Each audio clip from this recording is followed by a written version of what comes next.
Industry की तरफ से शुक्रिया अदा करता हूं, उनका आभार व्यक्त करता हूं।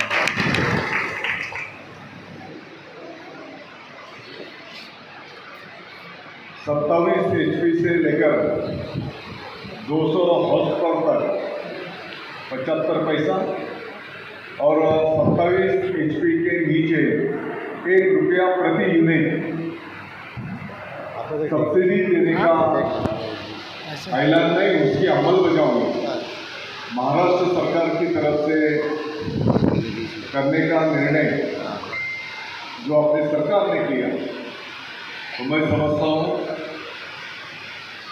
जैसे आपने अभी सभी वक्ताओं ने अपने ख्यालात रखे। आजकल ये इंडस्ट्री थोड्याशा अडचणींना मार्गक्रमण करते आहे आणि अडचणींना जात असताना मला वाटतं की एक छोटासा दिलासा देण्याचं काम देशपांडे साहेब या निर्णयाच्या माध्यमातून त्या ठिकाणी झालेलं आहे। पॉवरलूमच्या कमिटीला मला विचारायचं आहे, एक नमुना म्हणून कोणतरी एक कारखानदाराला पहिले किती बिल येत होतं आणि आता किती येणार आहे?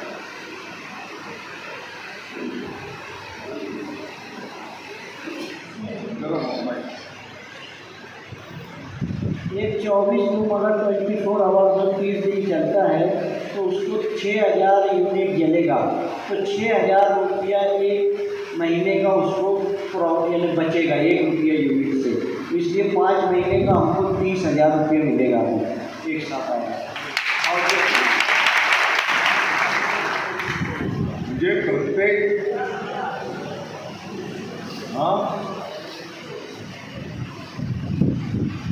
कुछ गलती हुआ है उनका, हिशोब बराबर है ना? तो मुझे लगता है एक छोटा सपोर्ट करने का काम सरकार की तरफ से संपन्न हुआ, इसलिए वो आज यूपी की सरकार का सब जन जाएंगे। शुक्रिया अदा करते हैं, उनका आभार है।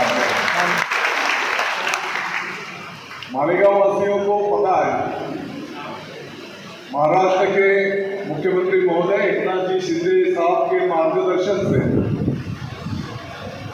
पूरे महाराष्ट्र के इस्तेमाल करेगा साहब का आखिरी में कर दें गुलदस्तों जान गुलदस्तों की बात कर रहा हूँ। और उस समिति की अध्यक्षता, उसकी जिम्मेदारी अपने मालेगांव के ऊपर दी गई। मैं समझता हूँ भगवान ऊपर वाले के आशीर्वाद से जो भी जिम्मेदारी अहदा मिलता है, तो उस अहदे के माध्यम से, उस पद के माध्यम से हम क्या न्याय कर सकते हैं। सभी मालेगांव वासियों की तरफ से इसका स्वागत किया गया। मैं समझता हूँ 2-3 मीटिंग इसके बारे में अपनी संपन्न हुई। मुंबई में भी 2-3 मीटिंग संपन्न हुई। इचलकरंजी के प्रतिनिधि, भिवंडी के प्रतिनिधि, सभी ने अपने अपने जो प्रॉब्लम है, जो मसाइल है, वो वहाँ पर रखने की कोशिश की और सभी जो प्रॉब्लम है और उसके ऊपर सॉल्यूशन क्या निकल सकता है, ये सब अहवाल सभी समिति के जो सदस्य थे उन्होंने मुख्यमंत्री महोदय और सरकार को वो अहवाल सौंपा और मुझे इस बात का आनंद है, उस समिति के माध्यम से जो रिकमेंडेशन सरकार को की थी, 27 HP के नीचे ₹1 की सहूलत प्रति यूनिट मिलना चाहिए और 27 हॉर्स पावर से लेकर 200 हॉर्स पावर तक 75 पैसे की सहूलियत, जिसका ऐलान पहले ही हो चुका था कई साल पहले, लेकिन उसकी अमलबजावनी हो नहीं रही थी। और मुझे लगता है और भी कुछ सजेशन इस समिति के माध्यम से सरकार को सौंपे गए हैं। तो ओवरऑल जो प्रमुख विषय था उसको निर्णय करना और उसकी अमलबजावनी करने का काम सरकार ने, मुझे लगता है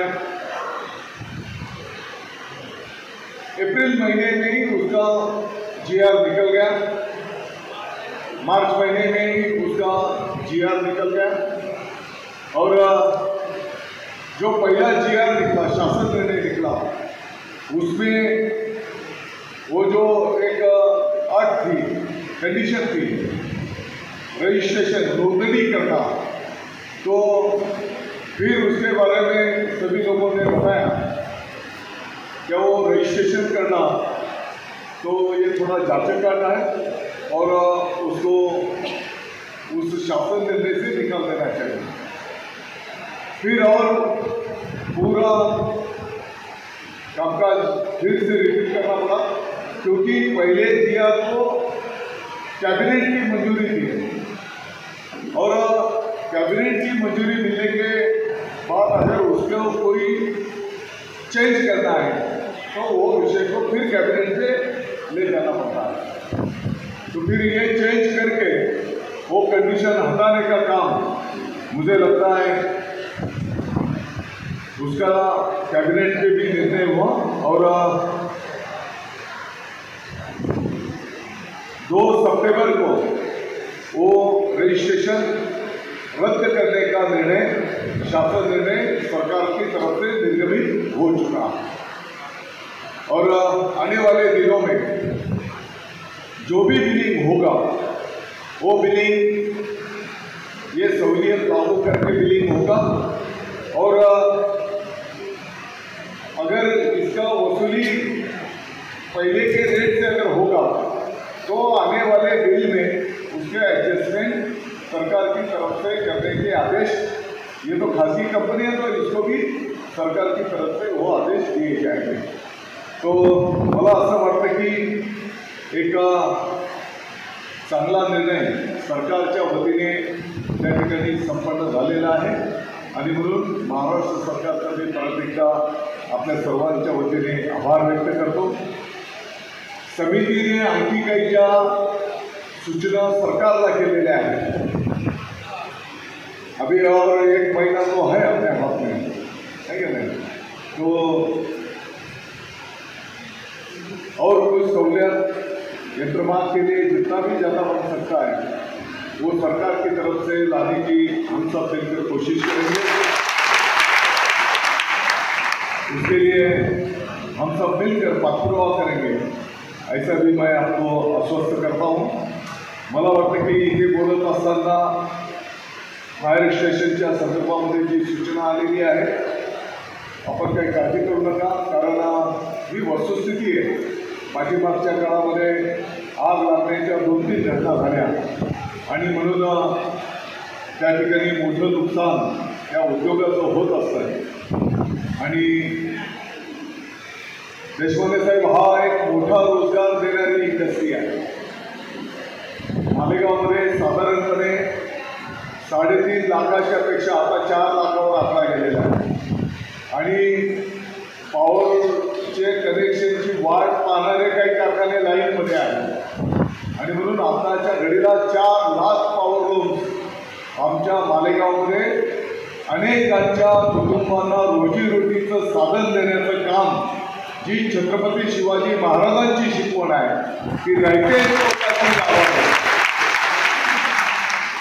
प्रत्येकाच्या उदरनिर्वाहाचं साधन निर्माण झालं पाहिजे, त्याच्या कुटुंबाचं पोटाचं साधन झालं पाहिजे, त्याची चूल पेटली पाहिजे, ते चूल पेटवण्याचं काम या इंडस्ट्रीच्या माध्यमातून त्या ठिकाणी संपन्न होत असतं आणि लाखो लोकांच्या हातांना प्रत्यक्ष आणि हजारो लोकांच्या हातांना अप्रत्यक्ष रोजगार या इंडस्ट्रीच्या माध्यमातून त्या ठिकाणी दिला जातो आणि म्हणून निश्चितपणे येणाऱ्या काळामध्ये फायर स्टेशनची पण सुविधा आपण या भागामध्ये त्या ठिकाणी करू। पोलीस स्टेशनची सुद्धा झाली आहे,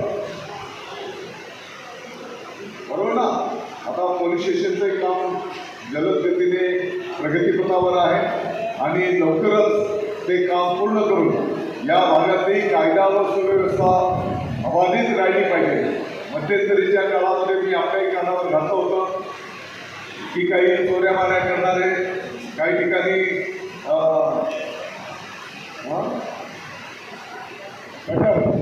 काही ठिकाणी गटर चालवणारे काही 2-5 घटना त्या ठिकाणी झाल्या होत्या आणि पोलीस विभागाने मग त्याचं चांगली दखल घेत त्या ठिकाणी एक चांगलं बंदोबस्त पण देण्याचं काम त्या ठिकाणी संपन्न केलेलं आहे. काही ठिकाणी चोऱ्या पण झाल्या होत्या. काही संदर्भामध्ये पोलीस स्टेशनला, स्थानिक पातळीवरच्या पोलीस स्टेशनला सूचना करण्यात आलेली आहे. मला वाटतं की CCTVच्या संदर्भामध्ये जी काही सूचना केलेली आहे, ऑलरेडी पहिल्या टप्प्यामध्ये आपण मालेगाव शहराचे प्रमुख जे चौक आहेत त्या संपूर्ण चौकांमध्ये CCTV कॅमेरे त्या ठिकाणी बसवलेले आहेत आणि एक औपचारिकता फक्त उद्घाटन करायची राहिलेली आहे. परंतु ते CCTV जो तीसरा आंख है वो सभी के ऊपर नज़र वहाँ पर रख रहा है. तर मला वाटतं की या CCTVमुळे सुद्धा निश्चितपणे गुन्हेगारीला आळा त्या ठिकाणी बसू शकणार आहे. किंबहुना कुठेही जर अशा घटना घडल्या तर त्याच्या संदर्भातले जे काही गुन्हेगार असतील तर त्यांना शोधण्याच्यासाठी त्याचा निश्चितपणे या CCTVच्या माध्यमातून फायदा होईल हा विश्वास मी आपल्याला या निमित्ताने देतो. रस्त्यांची कामं तर बऱ्यापैकी झालेली आहे ना. कदाचित रस्ता आता करायला जागा पण शिल्लक राहिली नसेल. रमजानपुराचा जो भाग आहे, मुफ्ती साहेब आम्हाला थोडा कच्चा इलाका आहे, तो साधिक आहे, तर तिकडं थोडं जास्तीचं लक्ष आम्ही घेत असतो आणि म्हणून आपल्याला चिंता करायचं काही कारण नाही. अनेक कामं प्रगतीपथावर आहेत, अनेक कामं आता मंजुरीमध्ये आहेत आणि आम्हाला पण आता पुढच्या महिन्यामध्ये 2 महिन्यामध्ये परीक्षेला सामोरं जायचं आहे. जनता दरबार में अभी जाना पड़ेगा, तुम्हारा तो टिकट ऐलान हो गया है.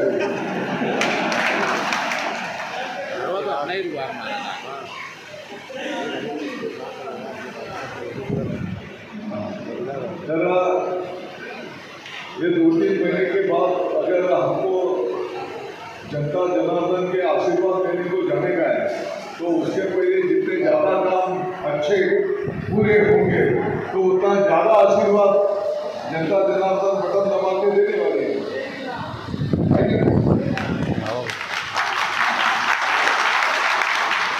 तो मला वाटतं की जास्तीत जास्त विकासाची कामं आपल्या मालेगावकरता कशी करता येतील त्या दृष्टिकोनातून आपण कामकाज करण्याचा प्रयत्न करतो आहोत. आणि आपण बघितलं असेल की 2023 आणि 2024 या वर्षामध्ये आपलं मालेगाव विकासाच्या दिशेने त्या ठिकाणी निघालेलं आहे.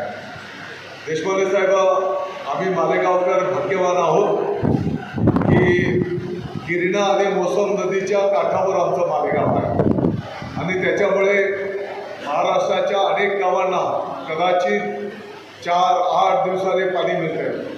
परंतु दर 2 दिवसाआड आम्ही स्वतःहून सांगतो, दर 2 दिवसाआड आम्हाला मालेगाव शहराला पाणी मिळतं आहे आणि त्याच्यामध्ये आम्ही सर्व आनंदी आहोत ना. आणि कदाचित गिरणा आणि मोसम नदीच्या पाण्याचा मातीचा काही गुण असेल, त्या नदीचं पाणी जरी तुम्ही पाण्याच्या बॉटलमध्ये जर घेतलं आणि या पाण्याच्या बॉटलमध्ये जर ते पाणी तुम्हाला टाकून असं जर आपण समोर ठेवलं आणि जर ते टेस्ट केलं तर आपल्याला कळणार नाही की बिसलेरी कोणतं आहे आणि गिरणा नदीचं पाणी कोणतं आहे. एवढं नॅचरल चांगलं पाणी आमच्या या गिरणा नदीच्या त्या ठिकाणी उपलब्ध होत असतं आणि म्हणून मला वाटतं की अनेक विकासाची कामं आपल्या मालेगावला संपन्न झालेली आहेत. आम्ही मालेगावकर भाग्यवान आहोत. भारताच्या इतिहासामध्ये फक्त मालेगाव एकाच वेळेस 5 कृषी महाविद्यालय आणि 1 डिप्लोमा कॉलेज. इतर काही ठिकाणी 1-2 कॉलेज मिळतात, नंतर 2-5 वर्षांनी 1 कॉलेज मिळते, नंतर 10 वर्षांनी 1 कॉलेज मिळते. परंतु आमच्या मालेगावला एकाच वेळेस 5 कृषी महाविद्यालय आणि 1 डिप्लोमा कॉलेज, महात्मा फुले रावरी कृषी विद्यापीठाच्या अंतर्गत छत्रपती शिवाजी महाराज कृषी विज्ञान संकुल काष्टी 650 एकर जमिनीवर आणि 125 एकरच्या कॅम्पसमध्ये त्याच्या पहिल्या फेजचं लोकार्पण आता लवकरच आम्ही त्या ठिकाणी करायला घेतो.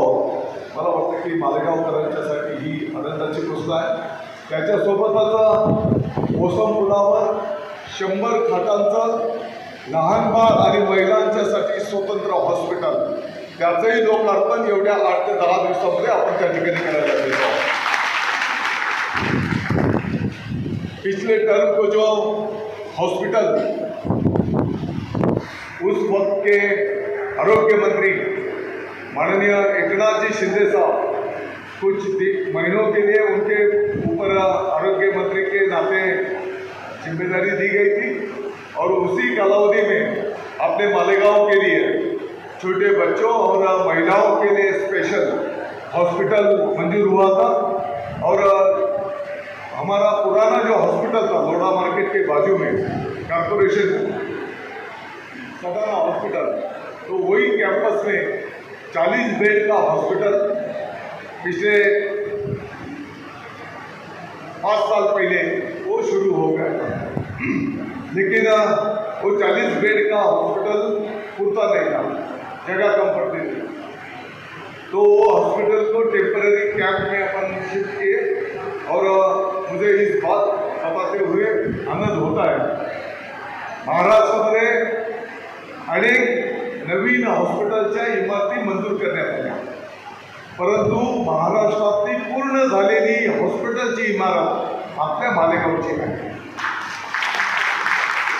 आणि या 100 खाटाच्या हॉस्पिटलचं लोकार्पण एवढ्या एक 8 ते 10 दिवसामध्ये आम्ही त्या ठिकाणी करायला घेतो आहोत.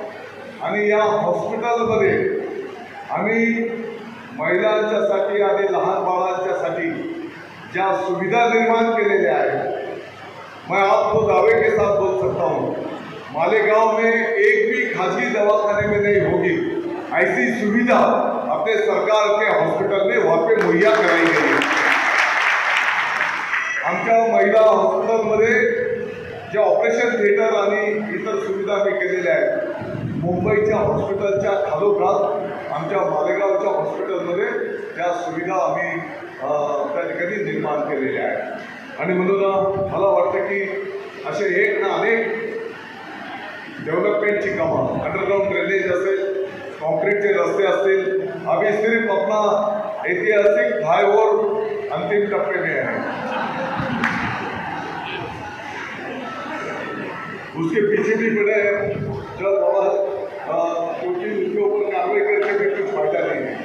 पुलिस बोल चाल के अभी उसको काम पूरा करने को लगाया है और मुझे लगता है वो भी बहुत जल्द उसका भी लोकार्पण ऑफर करने का है. तो मैं समझता हूँ आपलं मालेगाव बदलता आहे, मालेगाव विकासाच्या दिशेने जात आहे आणि म्हणून येणाऱ्या काळामध्ये आणखी विकसित मालेगाव कसं जास्तीत जास्त करता येईल, मालेगावकरांना जास्तीत जास्त सुविधा कशा देता येतील त्या दृष्टिकोनातून आपण सर्व मिळून कामकाज करूया. एवढंच मी या निमित्ताने या ठिकाणी सांगू इच्छितो. रमजानपुराच्या आमच्या पोलीस स्टेशनला स्टाफ वाढवून पाहिजे. मला वाटतं की आजच तो वाढवून मिळेल, याबद्दल आपल्याला काळजी करायचं काही कारण नाही. टाळ्या वाजवून घ्या, म्हणजे उद्या वाटून निघून नाही. आणि देशपांडे साहेब, तुम्ही बिलकुल मालेगावचं टेन्शन घेऊ नका, बरोबर आहे ना. मालेगावचे गणेशोत्सव असेल, ईद मिलाद असेल, जे पण सण आहेत, तुम्ही बिलकुल काळजी करू नका. अतिशय उत्साहपूर्ण वातावरणामध्ये, आनंदामध्ये आणि शांततेमध्ये साजरे होतील. आता आम्ही आमच्या मालेगावचं नाव देशाच्या पातळीवर एक सकारात्मक विकासाचं मालेगाव म्हणून आम्ही त्या ठिकाणी न्यायला घेतलेलं आहे. आणि त्याच्यामुळेच आज सरकारच्या वतीने सुद्धा मालेगावने जे मागितलं असेल ते मालेगाव आलेला आहे. बरोबर आहे. आणि म्हणून आपण सर्वजण येणाऱ्या काळामध्ये मालेगावच्या विकासाच्यासाठी जे जे काही करावं लागेल ते सगळे मिळून आपण त्या ठिकाणी करूया, एवढंच या निमित्ताने सांगतो. सभी लोगों का मैं शुक्रिया अदा करता हूँ, आपका स्वागत करता हूँ और आने वाले दिनों में आपकी जो भी मालेगांव के डेवलपमेंट के लिए या छोटी मोटी जो भी आपकी सूचना होगी, मुफ्ती साहब लाडली बहन, माननीय मुख्यमंत्री महोदय लाडली बहन योजना, हाँ उसका बहुत स्वागत है हमारी बहन, क्या कर रहा है क्या किया है कि नहीं? पण टाळ्या वाजवल्या पाहिजे आपण. सरकारने जेवढ्या योजना केल्या त्या योजनांचा कळस, त्या मंदिराचा कळस म्हणजे मुख्यमंत्री माझी लाडकी बहन योजना. कल मुख्यमंत्री महोदय जी ने हम सबको आदेश किया था क्या हर प्रतिनिधि ने 15 घर जाकर किसी को लाभ मिला, किसी को नहीं मिला, क्या प्रॉब्लम है, ये पूछने के आदेश दिए. और उस आदेश का पालन करते वक्त मैं आज जब ग्रामीण भाग में गया तो बहुत उत्स्फूर्त आशीर्वाद हमारी माँ बहनों के वहाँ पर हमको देखने को मिलते हैं. हाँ, कुछ बड़े लोग हैं उनको 1500 रुपये का महत्व नहीं है. जो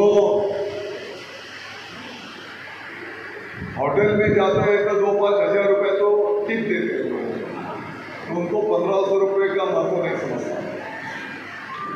मैं समझता हूँ हमारी जो माँ बहनें जो करीब घर चलाते हैं उनको 1500 रुपये का बहुत महत्व है.